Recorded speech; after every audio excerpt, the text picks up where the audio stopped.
¿Qué tal muchachos? ¿Cómo están? Por acá les voy a dejar este truco para quitarle el ruido a nuestra Magic Clip inalámbrica.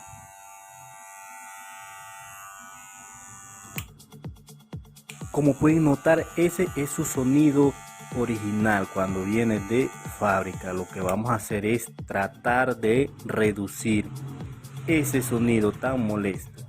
No eliminarlo del todo porque no se puede. Sabemos muy bien que lo hemos intentado muchas veces y no se puede, pero sí reducirlo muy notablemente para trabajar mejor.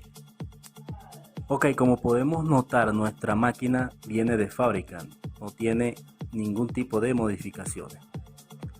Lo que vamos a hacer es colocar un poquito de cinta en nuestra base de la cuchilla superior, o sea, decir la de arriba, para tratar de reducir el juego que se presenta entre la base y la cuchilla, que es lo que nos genera ese sonido tan molesto.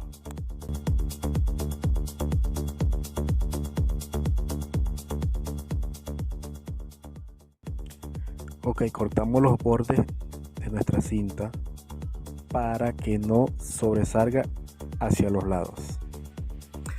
Quiero que me dejen en los comentarios si les funciona o si no les funciona. Si alguien ya lo intentó o si lo hace de otra forma, también es válido. Puede ser que se genere por el ruido de otra manera. Quiero que me lo dejen en los comentarios para saber, para aprender, para compartir conocimiento. Acuérdense que somos una familia y tenemos que compartir el conocimiento. Ahora, aquí estamos ajustando ya una vez la cuchilla para hacer la prueba si funciona o no. Creo que ustedes ya van a ver en un momentico o van a escuchar la diferencia y quiero que me digan si cambia o no.